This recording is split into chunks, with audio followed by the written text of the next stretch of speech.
Your Coca-Cola bottler presents Claudia, based on the famous play and novels by Rose Franken.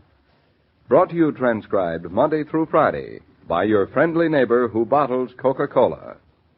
Relax, and while you're listening, refresh yourself. Have a Coke.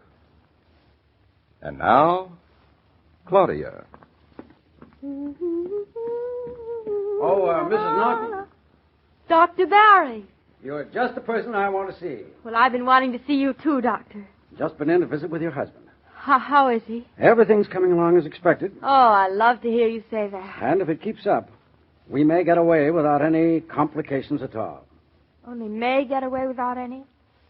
Seems to me a concussion of the brain and a broken collarbone would be complications enough. If all goes well. Well, could it go otherwise? Well, we hope it won't. But a concussion is a very delicate matter. David will have to be patient. Does he know? Well, I played down the concussion to him. No use his being worried about himself. He knows about his collarbone. We'll blame it for our caution. Have you got a moment, Claudia? Are you in a hurry? Well, only to see David, that's all. Well, can that wait a few moments? I've waited since I saw him yesterday, so a few minutes more won't matter. I won't keep you away from David long. Well, is it anything special, Dr. Barry? There's a nice, comfortable waiting room here at the end of the corridor. I've always been rather fond of this hospital. Have you been with it from the beginning? Been with it since it was a plain, clapboard house with 4 beds. Oh. And now it's a fine stone building with 38 beds. Yes, indeed. 38 beds. Well, that's something to be very proud of, Dr. Barry. Very proud. Let's sit down here. Right. A few moments ago, Claudia, you heard me say that I didn't expect David to have any complications. Yes, Dr. Barry. But he's had a severe jolt, a sudden car accident. He could have died. But he was lucky. Not even a severe case of shock. That part of it's good. But his spirit has had a jolt, too. He's been put to bed, and he's going to have to remain there a while.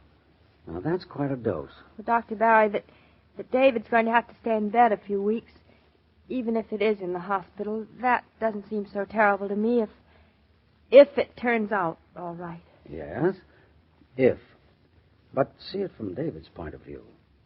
One day he was walking around, healthy, strong, ambitious, his own master. That's very important to David. I know it, Dr. Barry. He hates even to catch cold. You'd think it proved some kind of a weakness in him or something. Exactly, my dear. And now here he is. He doesn't feel too sick anymore. His headache's better. His shoulder doesn't pain him as much. As far as he can see, he's almost the way he always was. And still he has to remain in bed. He doesn't realize how important it is, day by day, not moving, not able to take care of himself, let alone you. His spirit's hurt.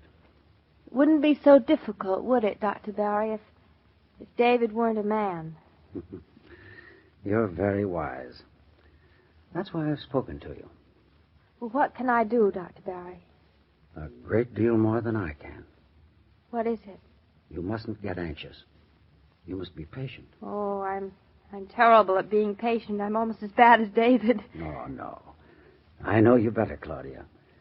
You'll have to help David see that all he can do is wait. And still, he mustn't let himself grow anxious by his enforced quiet. Everything's going to be fine, Dr. Barry. It must be. Why, there's no reason why you should be anxious. There's no reason, is there? We'll see. It won't be easy, Claudia, to get him to give in. No man likes to count himself dispensable. Especially David. Especially a man in love with his wife and his work. Life gets complicated. Not life. People. I never thought there'd be anything complicated about David and me. Well, your life wouldn't be very rich that way, my dear. Well, he's waiting for you. When I knocked to see him, he thought I was you. Well, I better not keep him waiting any longer. You may find him a bit depressed today.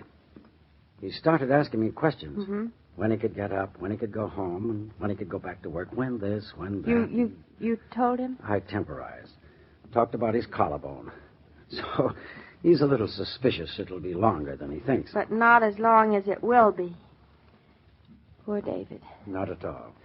He's a very lucky man. You'll see that again. Thanks for the talk, Dr. Barry. Just thought you ought to know the whole story, Claudia. Medicine's not just for the sick person in bed, is it? That would be too simple. Heavens, we Naughtons have taken up an awful lot of your time. A stitch in time. And, Claudia, it's time if you allow him. Who's the healer? Well, I'm going to see that he gets all he needs. I hope. You will. And keep your fingers crossed. They're crossed. Very crossed. Well, here goes.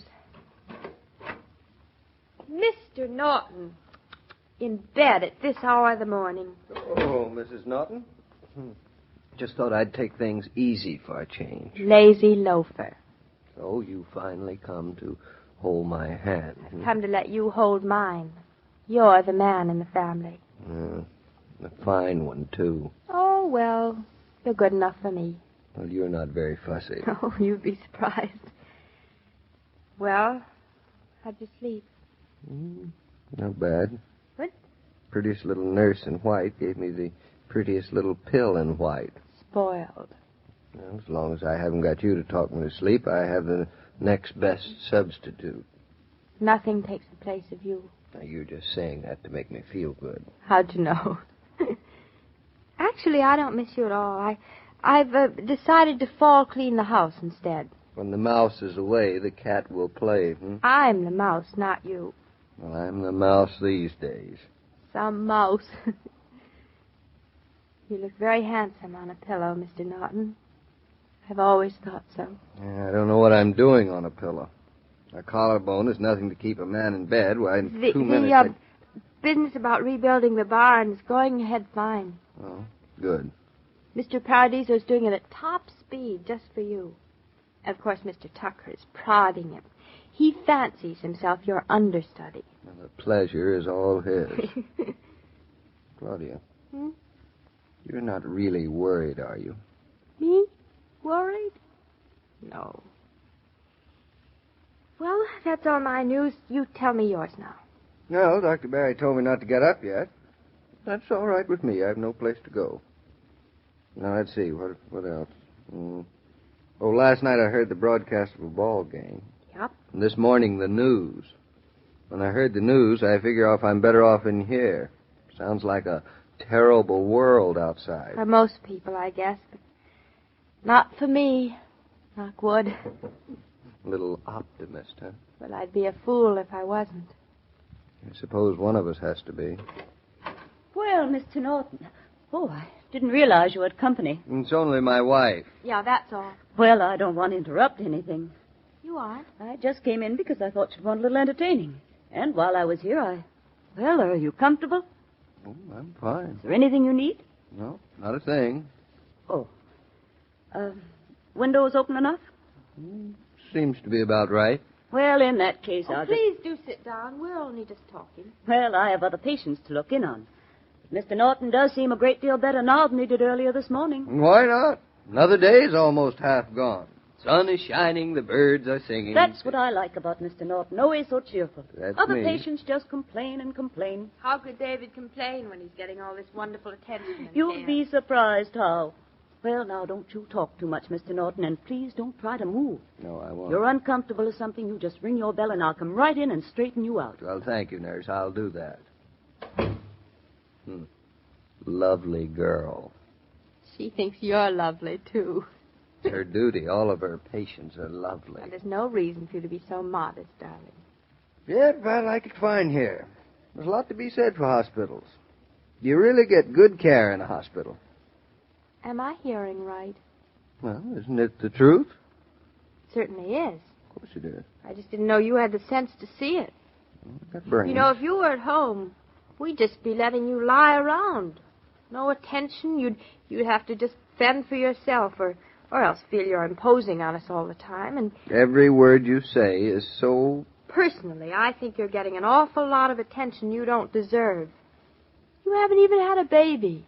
I had a pretty good car accident, and it takes a pretty good driver to have a pretty good car accident and not get killed. Let's joke about it. It's a wonderful subject to joke about. Wonderful. Say, you should have seen the night nurse, darling. Cute? I should say cute. Redhead. She made me an eggnog. It was delicious. I thought you were the man who's afraid of getting fat. Oh, she said I wasn't the type. Well, redheads usually know. Oh, David, you can't imagine what a relief it is for me to see you're getting such wonderful care.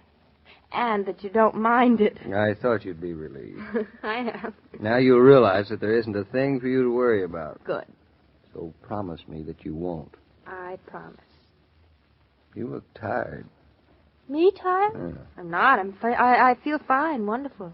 Are you taking good care of yourself? You're not running around too much, eh? Not at all. Now, just because I'm not around to keep my eye on you, I don't want you to run yourself ragged, you hear? I won't. Then everything's fine. Fine. From here on in, now that my headache's gone, I can just enjoy myself. Just enjoy yourself. The scenery?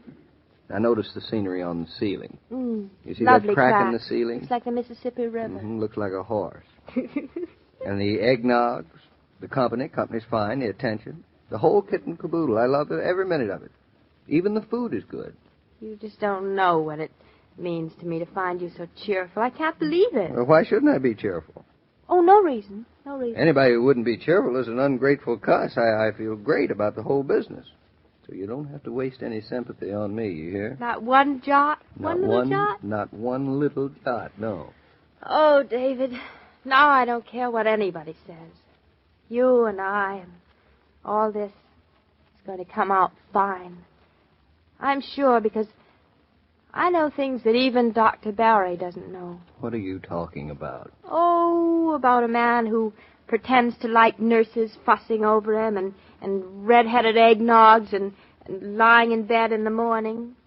I know about a man who pretends because he loves somebody, and when you can do that, darling, nothing can beat you, and everything will be fine. Sure it will. So give me a kiss and stop looking so solemn. If you have any teenagers in your house, I suggest you think of them next time you're at the grocer's or the service station and bring home a case of Coca-Cola. They'll probably be delighted at the idea of a whole case of Coke in the house, for they'll have in mind after-school and after-play treats for themselves and for the whole gang. Why shouldn't they have this pleasure? Coke is only $1 for the 24-bottle case. Mr. King. Oh, yes, Dr. Barry. You asked me the other day if you could visit Mr. Naughton. That's right. Well, no reason why you shouldn't. Anytime. Oh, then I will after Mrs. Naughton leaves. You won't stay too long, of course. No, I won't. Visitors are always more fatiguing than the patient expects. Still, I'll visit him today because tomorrow he'll have another guest. His partner, Roger Killian, is dropping in. Good. The time will pass more quickly for Mr. Naughton. Well, I have to make the rounds now, so excuse me. Of course. And thanks for the news, Dr. Barry. As I was about to say, every day, Monday through Friday, Claudia comes to you transcribed with the best wishes of your friendly neighbor who bottles Coca-Cola. So listen again tomorrow at the same time. And now this is Joe King saying au revoir. And remember, whoever you are, whatever you do, wherever you may be, when you think of refreshment, think of Coca-Cola. For Coca-Cola makes any pause the pause that refreshes. And ice-cold Coca-Cola is everywhere. This broadcast of Claudia was supervised and directed by William Brown Meloney.